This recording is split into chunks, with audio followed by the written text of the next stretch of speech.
இன்னைக்கு அன்எக்ஸ்பெக்டடா பல தரப்புல இருந்து அடிக்கிறாங்க அப்படின்னும் போது அவங்களுக்கு என்ன பண்றதுன்னு தெரியல. இதுக்கான சித்தாந்த விளக்கம் கொடுப்பதற்கான திராணியும் அவர்கள்ட்ட இல்ல.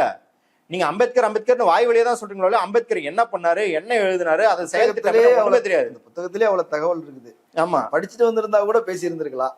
அவருக்கும் அதுவும் இல்ல. விசாவுக்காக காத்திருந்தேன் புத்தகத்துல இருந்து சில தகவலை சொல்ல முடிஞ்சது. அது இப்ப விசாவுக்காக காத்திருக்கிறேன் புத்தகமோ இல்ல அம்பேத்கரின் ஆரம்ப கால உரைகள் ஏதாவது இருக்கிறது, இப்ப அந்த மாதிரி ஒரு சில உரைகள் இருக்கு இல்லையா, அதை ஈஸியா மேற்கோள் காட்டிடலாம்.